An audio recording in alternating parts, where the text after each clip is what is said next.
Hello dear students, આ વિડીયોમાં આપણે સમજશું પેરેલેલોગ્રામ લો ઓફ ફોર્સીસ એટલે કે સમાંતર બાજુ ચતુષ્કોણનો નિયમ. તમારા એન્જિનિયરિંગ મિકેનિક્સ વિષયનું યુનિટ 2નો આ ભાગ છે અને જીટીયુ પરીક્ષામાં મોસ્ટ ફ્રીક્વન્ટલી પૂછાતો પ્રશ્ન છે. તમને આ નિયમ 2 કે 3 માર્ક્સમાં ખાલી સ્ટેટમેન્ટ અને સૂત્ર પૂછાઈ શકે અથવા 7 માર્ક્સમાં સ્ટેટમેન્ટ, એનું સૂત્ર અને સૂત્રની સાબિતી બધું લખવાનું પૂછી શકે. તો આપણે પહેલે નિયમનું જે સ્ટેટમેન્ટ છે એ સમજીએ.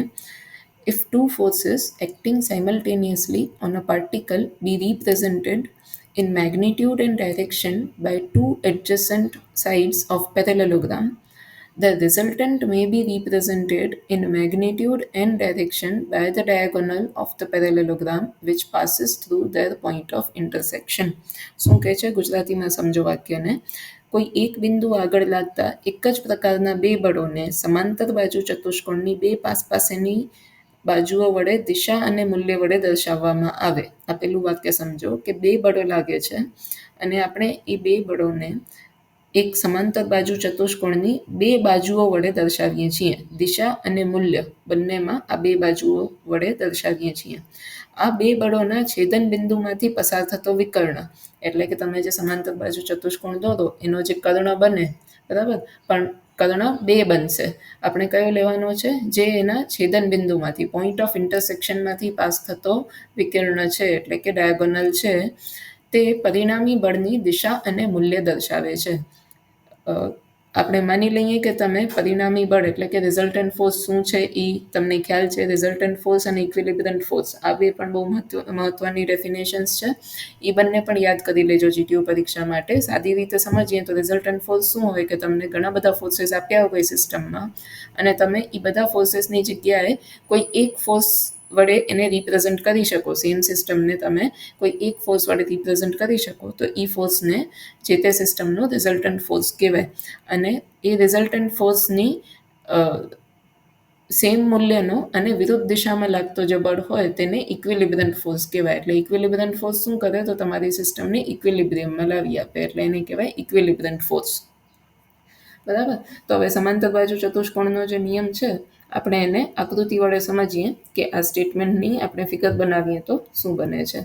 તો શું કહે છે કે આપણે બે ફોર્સીસ છે અને સમાંતર બાજુ ચતુષ્કોણની બે બાજુ વડે તેને દર્શાવવાના છે. એટલે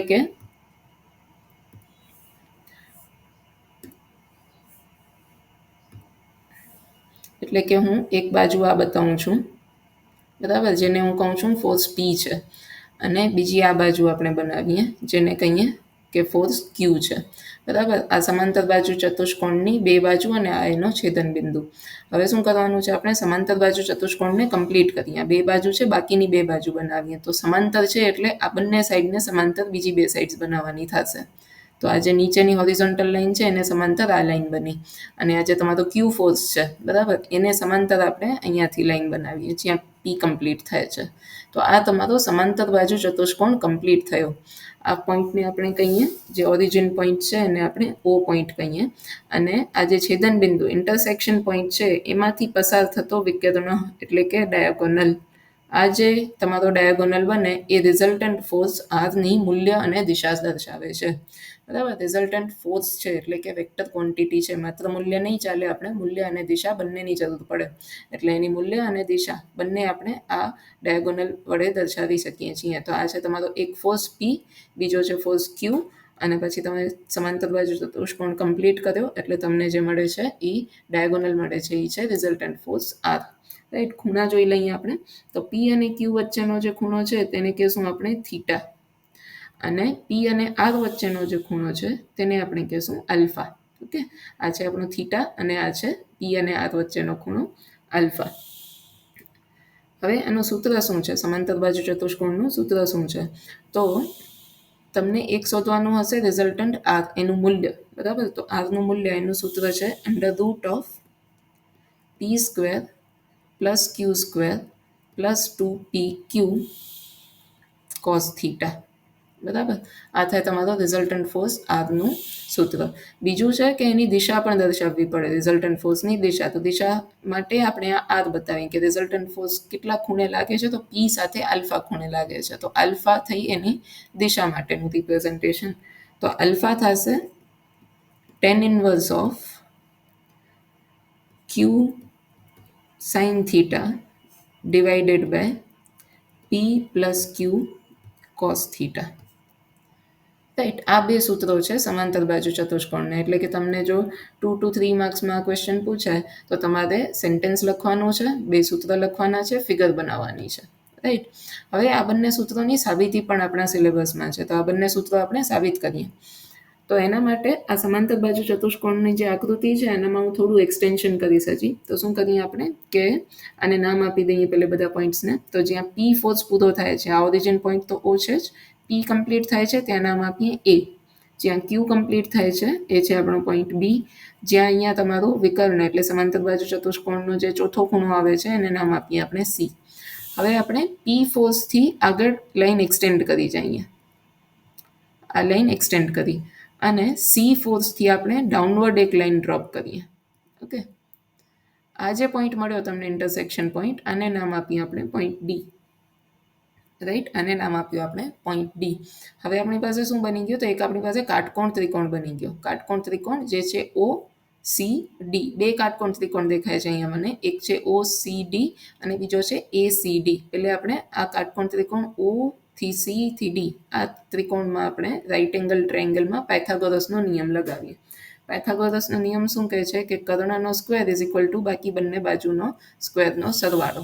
બરાબર, એટલે કે હવે આ કાટકોણ ત્રિકોણ જે છે આપણે લખીએ કે ટ્રાયેંગલ, આપણે લીધો છે ટ્રાયેંગલ ઓ સી ડી. એનામાં પાયથાગોરસનો નિયમ લગાવતા કર્ણ કયો છે આમાં, એટલે કે હાઇપોટેનિયસ એ છે ઓ થી સી. રાઈટ, કાટખૂણો અહીંયા બને છે, કાટખૂણો ડી પર બને છે એટલે ઓસી તમારો હાઇપોટેનિયસ છે. તો O C square is equal to એક બાજુનો સ્ક્વેર, એક બાજુ છે આ ઓ થી ડી એટલે ઓ ડીનો સ્ક્વેર, પ્લસ બીજી બાજુ છે સી ડી પ્લસ સી ડીનો સ્ક્વેર. રાઈટ, પાયથાગોરસનો નિયમ આપણે આવું કહે છે. હવે જે આપણી ઓ થી ડી છે આના હું બે ભાગ કરી દઉં કે એક આપણે કહીએ ઓ ટુ એ, અહીંયા અટકીએ, અને બીજો પાર્ટ છે ઓ ટુ ડી. ઓકે, તો આ જ લાઈનને આપણે થોડી વિસ્તાર કરીએ કે ઓડીની જગ્યાએ લખશું O A plus A D the whole square. અહીંયા એ બોલ ન કરતા કે O A square plus A D square નહીં લખીએ. ઓડીની જગ્યાએ આપણે બ્રેકેટમાં લખશું O A plus A D the whole square, પછી લખશું પ્લસ સીડી સ્ક્વેર. હવે આપણે આ બધી કિંમતો એબીસીડીમાં નથી જોઈતી, આપણને જરૂરત પડશે પી ક્યુ આરની. બરાબર, તો આપણે ઈ ફોર્મમાં આકૃતિમાં જોઈએ. તો હવે આ તમારો ખૂણો છે થીટા, કયો છે? BOA, angle BOA is theta. તમારો જે ક્યુ ફોર્સ હતો એને જ સમાંતર તમે અહીંયા લાઈન બનાવી છે, એટલે આ પણ તમારો ક્યુ હોઈ શકે. આ લાઈનને પણ આપણે એસી લાઈનને પણ ક્યુ કહી શકીએ. અને આ જે તમારી પીની લાઈન છે એ જ આગળ એક્સટેન્ડ થાય છે, મતલબ કે આ ખૂણો પણ મળશે તમને થીટા, આ પણ એંગલ થશે થીટા. હવે અગેન આ જે તમને એસીડી દેખાય છે એ પણ રાઇટ એંગલ ટ્રાયેંગલ છે, એટલે આપણે અહીંયા ટ્રિગ્નોમેટ્રીમાં cos theta sine theta find કરી શકશું. હવે આ તમારો થીટા ખૂણો હોય તો આ સામેની બાજુ થઈ ગઈ, સીડી થઈ ગઈ સામેની બાજુ, અને એડી છે પાસેની બાજુ. હવે આ પાસેની બાજુ હોય અને કર્ણ છે તમારો ક્યુ, તો આ એડીને આપણે કહી શકીએ ક્યુ કોસ થીટા, અને જે સીડી છે આને કહી શકીએ આપણે ક્યુ સાઇન થીટા. ઓકે, અને આપણે નાનો કાટકોણ ત્રિકોણ લીધો એડીસી, અને એનામાં આપણી પાસે એક ખૂણો છે થીટા, આ ખૂણો છે રાઇટ એંગલ, એટલે તમારો હાઇપોટેનિયસ છે ક્યુ. આ ક્યુ ક્યાંથી લાવ્યા? તો આ બાજુ જે ક્યુ હતો એને સમાંતર લાઈન અહીંયા બનાવીને આપણે પેરેલેલોગ્રામ કમ્પ્લીટ કર્યો હતો, એટલે આ લાઈન પણ આપણી ક્યુ જેટલી જ હોય. રાઈટ, તો હવે આ મળી ગયું તમને AD is Q cos theta and CD is Q sine theta. અને ઓ એ જે છે ઓ ટુ એ, એ તો આપણે પહેલે જ બનાવ્યું હતું કે આ કેટલું છે પી જેટલું. Right, OA is P and O2C is R. બરાબર, O2C is resultant force, એ પણ આપણા મૂળ સ્ટેટમેન્ટમાં જ આવી ગયું. તો હવે આ બધાને આપણે ઈ ફોર્મમાં લખીએ કે OCની જગ્યાએ હું લખું છું R square is equal two OA, એની જગ્યાએ શું લખી શકાય? P, O થી A છે P જેટલું, તો P પ્લસ એડીની જગ્યાએ લખશું આપણે Q cos theta the whole square, plus સીડીની જગ્યાએ લખશું ક્યુ સાઇન થીટા, અહીંયા પણ બ્રેકેટ બનાવીને બારે લખીએ સ્ક્વેર. બરાબર, હવે આ લાઈનને સિમ્પ્લિફાઈ કરતા જવાની છે. તો આ બાજુ આપણે આર સ્ક્વેર જ રહેવા દઈએ, આ બાજુ છે આર સ્ક્વેર, આ બ્રેકેટને ઓપન કરીએ, જેમ a પ્લસ બીનો સ્ક્વેર કરીએ એવી જ રીતે આનો સ્ક્વેર કરશું તો આપણે મળશે પી સ્ક્વેર પ્લસ 2pq, એટલે કે 2ab ની જગ્યાએ 2pq cos theta plus Q square cos square theta. અહીંયા ક્યારે આપણે કોસ થીટા સ્ક્વેર નહીં લખીએ, બરાબર ને? તમને ખ્યાલ છે ટ્રિગ્નોમેટ્રીમાં કોસ થીટાનો સ્ક્વેર હોય તો કોસ સ્ક્વેર થીટા લખાય. સિમિલરલી આ ક્યુ સાઇન થીટાનો સ્ક્વેર છે તો એને લખશું આપણે Q square sine square theta, બરાબર? આ બધા બ્રેકેટ્સ ઓપન થઈ ગયા. હવે આને સિમ્પ્લિફાઈ હજી કરીએ આપણે, તો પી સ્ક્વેરની જગ્યાએ પી સ્ક્વેરને રહેવા દઈએ, પ્લસ આ નેક્સ્ટ સ્ટેપ પણ રહેવા દઈએ 2pq કોસ થીટા, પ્લસ આ બંનેમાંથી ક્યુ સ્ક્વેર કોમન કાઢી શકીએ, બંનેમાંથી ક્યુ સ્ક્વેર કોમન કાઢ્યો, બ્રેકેટમાં શું બચશે આપણી પાસે? Cos square theta plus sine square theta આ બ્રેકેટમાં બચે છે. હવે આપણે ખબર છે આ સાદો નિયમ ટ્રિગ્નોમેટ્રીનો કે cos square theta plus sine square theta એટલે 1, cos square theta plus sine square theta is 1. તો આ બ્રેકેટ 1 થઈ જાય તો આ ખાલી બાજુ તમારી પાસે ક્યુ સ્ક્વેર. હવે આપણે બંને બાજુ રૂટ લઈ લઈએ, બંને બાજુ રૂટ લઈ લીધા એટલે આરનો રૂટ થાય આર, વર્ગમૂળ લઈ લઈએ, આર સ્ક્વેરનો વર્ગમૂળ થશે આર, અને અહીંયા જે પણ બચ્યું છે એ બધું આપણે વર્ગમૂળમાં લખી દઈએ, એટલે under root of P square plus Q square plus 2pq cos of theta. આ થયો તમારો પેરેલેલોગ્રામનું સૂત્ર, બરાબર? પેરેલેલોગ્રામનો રિઝલ્ટન્ટ ફોર્સનું મૂલ્ય ફાઇન્ડ કરવાનું સૂત્ર. અને બીજો કયો સૂત્ર હતો આપણી પાસે? આલ્ફા. આલ્ફાનું ફોર્મ્યુલા પણ પ્રૂવ કરવાનો છે. તો આલ્ફા માટે સિમ્પલ છે વાત, કે જો તમે 10 આલ્ફા લ્યો, બરાબર? આલ્ફા આ ખૂણો છે એટલે 10 આલ્ફા લ્યો તમે તો સામેની બાજુ છેદમાં પાસેની બાજુ થાય. 10 આલ્ફાની સામેની બાજુ શું છે? ક્યુ સાઇન થીટા છે, તો એ જ લખી છે અહીંયા ક્યુ સાઇન થીટા. આપણે 10 આલ્ફાને બદલે 10ને સામે લઈ ગયા એટલે બની ગયું છે 10 ઇન્વર્સ, રાઈટ? તમે આમ પણ લખી શકો આ જ ફોર્મ્યુલાને, કે 10 આલ્ફા ઇઝ ઇક્વલ ટુ, તો 10 alpha is equal to opposite side એટલે કે સામેની બાજુ એ છે Q sine theta divided by adjacent side. Adjacent side શું છે? એડી. આ આલ્ફાની પાસેની બાજુ કઈ છે? સોરી, O2D આખી, બરાબર? તો એના પાછા બે ભાગ છે, પી પ્લસ ક્યુ કોસ થીટા. તો એ જ આપણું ફોર્મ્યુલા છે, પી પ્લસ ક્યુ કોસ થીટા. તો આ થઈ ગયો તમારો રિઝલ્ટન્ટ ફોર્સની ડાયરેક્શન ફાઇન્ડ કરવા માટેનું સૂત્ર, એટલે કે આલ્ફા ખૂણો ફાઇન્ડ કરવા માટેનું સૂત્ર, રાઈટ? તો આઈ હોપ આ ક્લિયર થઈ ગઈ વાત તમને. તો પેરેલેલોગ્રામનો નિયમ મોસ્ટ ઇમ્પોર્ટન્ટ છે, આપણે ખાસ પરીક્ષામાં તૈયારી કરીને જાશું, 7 માર્ક્સમાં પૂછાઈ શકે ક્યારેક, રાઈટ? અને નેક્સ્ટ વિડીયોમાં આપણે આના એક્ઝામ્પલ્સ જોશું. એક્ઝામ્પલની બધી વેરાયટી જીટીયુ પરીક્ષામાં પૂછાયેલી, જે અત્યાર સુધી પૂછાયેલી વેરાયટીઝ છે, બધા એક્ઝામ્પલ આપણે ગણી લેશું.